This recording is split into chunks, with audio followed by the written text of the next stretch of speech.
Então, pessoal, boa noite. Essa nossa aula é de identidade cultural na pós-modernidade. E nesta aula nós vamos trabalhar essa parte que eu acredito ser mais a parte conceitual, né? A parte conceitual de identidade. E aí a gente começa discutindo como o que se entende por identidade, né? E aí temos identidade, que a identidade é o único destino e completo, né? É completo, está apagado aqui por baixo, né? Completo, né? Ou seja, identidade é único, distinto e completo.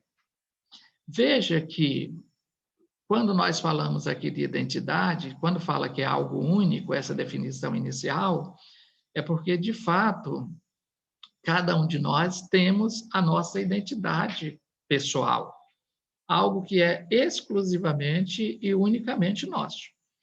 Por sinal, cada um de nós temos o nosso DNA, né?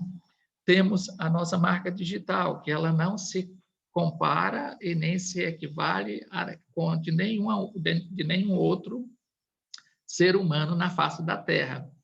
E olha que tem muita gente espalhada em todo o globo terrestre. Mas a minha marca digital ela é única. Isso fala de identidade pessoal. Não? Mas, para além das identidades pessoais, tem aquelas identidades que são de caráter físico, de caráter biológico, de caráter estético. E aí, a partir dessas questões, nós vamos adquirindo a nossa identidade.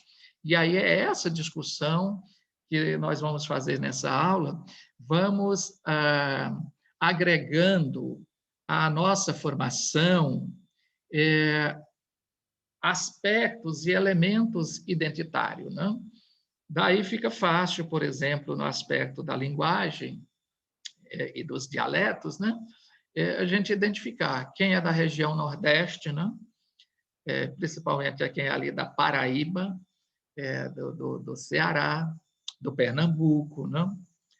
Da Bahia. A gente, além de identificar do Nordeste no seu todo, ainda tem algo que traz uma identidade daquele povo, do baiano, do pernambucano, do cearense, do paraibano, né? Do maranhense, do piauiense, que são coisas que é próprio daquele grupo, que identifica as pessoas daquele estado ou daquela localidade. Né? Então, já vamos começar com essa questão aqui do aspecto, que é único, né? Desse aspecto único. Né? E aí nós temos também, vamos trabalhar sobre a ótica da cultura também, perpassando um pouco por tudo que nós já trabalhamos, mas uma pitadinha mais sobre cultura, né? Ou seja, cultural. Nós estamos trabalhando identidade cultural. E o que é cultural? Quando se fala de cultural, estamos falando de um adjetivo que se refere a saber. Quando nós falamos de saber aqui, poderíamos colocar, inclusive, no plural, saberes, porque não se trata simplesmente do saber acadêmico, do saber livresco, mas se trata do saber do cotidiano, do saber informal, do saber advindo do senso comum, esses saberes que compõem tudo aquilo que nós chamamos de cultural. Né? Então, veja que essa questão, quando nós trabalhamos a identidade cultural, temos que ter em mente que estamos trabalhando com algo que é único, com uma pessoa que ela é única enquanto pessoa, mas que essa mesma pessoa que é única enquanto pessoa, ela está, na sua formação, carregando toda uma carga cultural que é advinda desses diversos saberes. Né? E aí a gente vai trabalhando dentro dessa linha de raciocínio, de compreensão, que a junção das duas palavras produz o sentido de saber se reconhecer. E é isso que, às vezes, nós demoramos para compreender, é saber nos reconhecer, porque nós queremos ser perito na compreensão do outro, nós nos tornamos PhD em solução de problemas dos outros, mas e os nossos próprios problemas? Nós nos reconhecemos a ponto de resolver os nossos próprios problemas, os nossos próprios dilemas? Isso faz parte do nosso reconhecimento, né? Então, quando nós aprendemos a nos reconhecer, nós, pela nossa capacidade de raciocinar, a nossa capacidade de pensar, a nossa capacidade que nos dá a característica e a prerrogativa de sermos um animal racional, o bom senso nos conduz por um caminho que nos apresenta a postura que devemos adotar diante de determinadas circunstâncias, né? E aí, disso aqui, sem querer ser tão ortodoxo também, mas já chamando praticamente todos que estão aqui são cristãos, né? Chamando lá para o livro de Eclesiastes, ele diz que para tudo tem o tempo determinado, né? Há tempo de falar e há tempo de se calar também. Então, esse escritor, ele traz isso assim e dá um sentido tão grande quando diz que é tempo de falar, tempo de calar, tempo de sorrir, tempo de chorar, tempo de plantar, tempo de colher, é porque para tudo há o tempo determinado, né? Veja que quando nós nos reconhecemos, nós aprendemos, e aí não precisa ser religioso para aprender isso, mas compreendemos o momento certo de falarmos, né? E quando aprendemos esse momento certo de falar, ou de calar, de agir ou de parar, as coisas elas fluem de uma maneira mais, eu não vou dizer de uma maneira mais correta, mas de uma maneira mais tranquila. E o que é que eu quero dizer com essa questão de uma maneira mais tranquila? É que as coisas surgem sem causar traumas ou desconfortos para nós e nem para outras pessoas. E aí se vive, quando as pessoas vivem em uma condição de harmonia, as pessoas têm capacidade de produzir mais e de raciocinar melhor. Não é uma fala de autoajuda, não, né? É uma fala dessa compreensão de quem sou eu. Para que nós a partir desse momento que nós nos reconhecemos, aí reconhecemos que nós somos único enquanto pessoa, mas não somos único enquanto constituição cultural, né? E que dentro desse arcabouço da constituição cultural, e pegando aquilo que já temos falado em diversas aulas, o que nos faz nos tornarmos úteis para a sociedade e para nós mesmos é o reconhecimento do outro. E aí, quando se reconhece o outro, a gente tem essa sapiência, né, de saber a qual momento, em que momento nós devemos nos posicionar, seja com ações, seja com palavras, seja com opiniões, seja com sugestões, nós temos o momento certo. Porque, veja só, eu já tive a oportunidade de estar em um lugar com pessoas de que algo simples e se tornou algo assim desconfortável, porque a forma como se fala, ela produz aceitação ou produz repulsa, né? Então, é possível nós tratarmos de um mesmo assunto, de uma mesma temática, falando de forma coerente e sem agressão. Porque quando isso acontece, até mesmo quando você pede licença a alguém, se você dizer, dá licença, a pessoa tranquila, entende? Mas se você dá licença daí, você queria a mesma coisa. a finalidade é a mesma, mas a forma como você se posiciona, ela provoca uma reação contrária, não? Então, vejam que isso só é possível quando nós temos isso aqui, saber se reconhecer. Quando nós sabemos nos reconhecer, nós só sabemos nos reconhecermos se eu, em primeiro lugar, eu compreendo o outro, e aqui dentro do aspecto da cultura, e que nós falamos isso já nas aulas anteriores, que é, inclusive, um elemento da antropologia cultural que vocês devem ter trabalhado com a professora Nessi, né? Esse reconhecimento do outro, que aí eu reconheço o outro, a partir do momento que eu reconheço o outro, dos seus aspectos físicos, não é só do ver, mas principalmente da sua identidade cultural, dos seus valores subjetivos, do momento em que a pessoa está passando.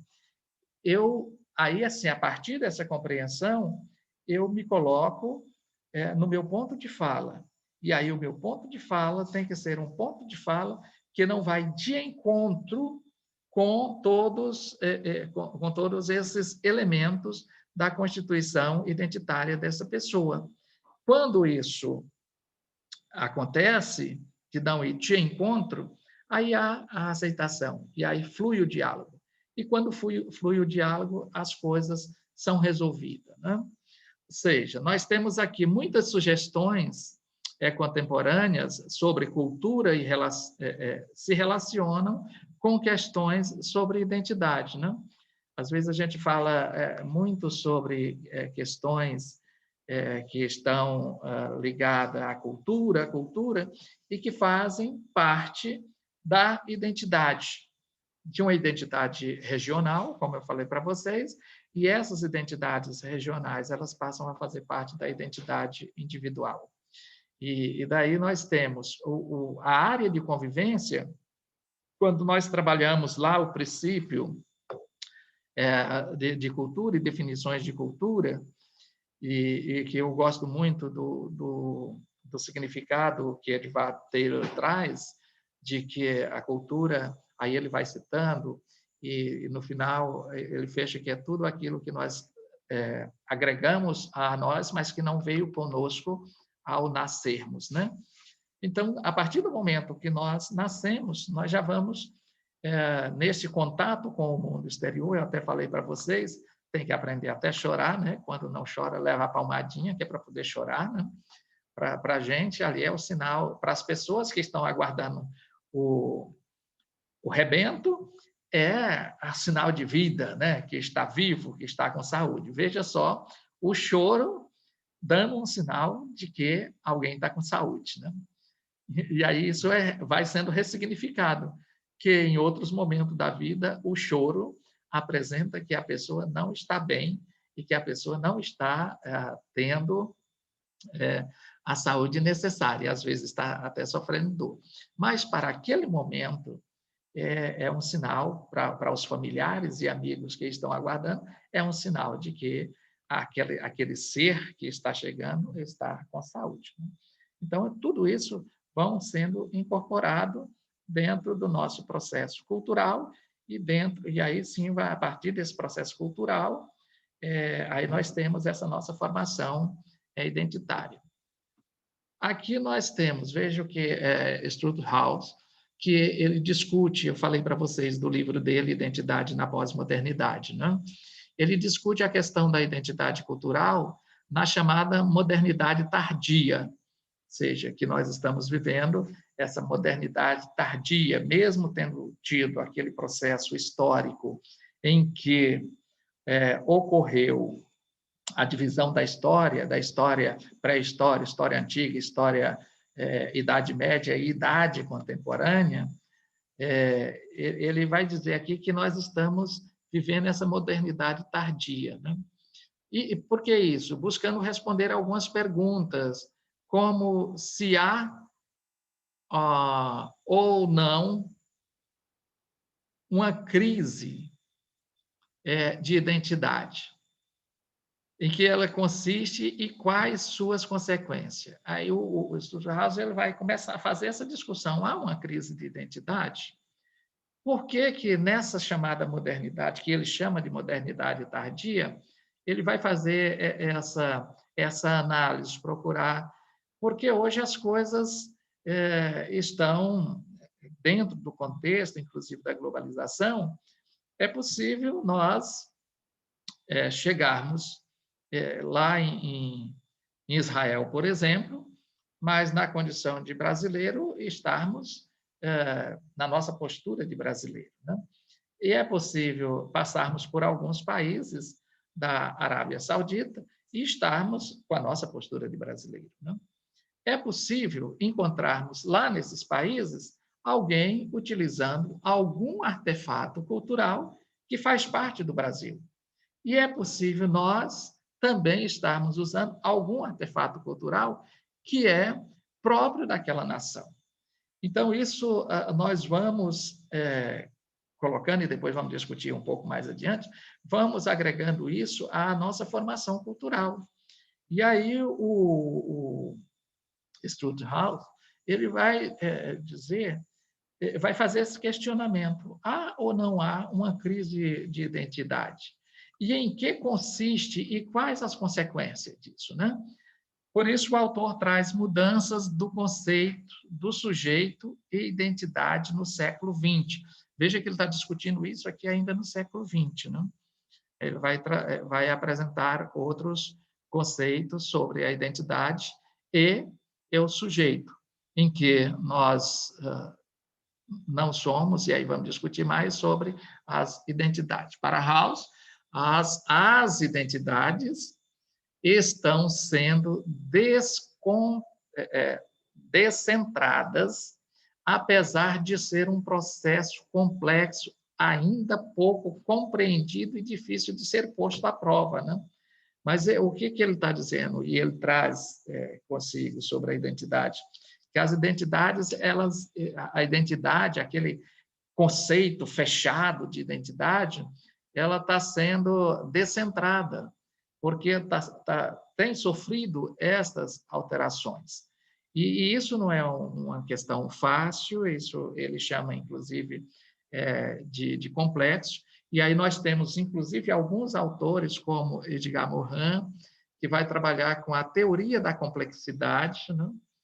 E tem uma outra professora da Bahia, inclusive já aposentou, Terezinha Froz, que ela trabalha também com essa questão da complexidade, e isso é muito bacana, né?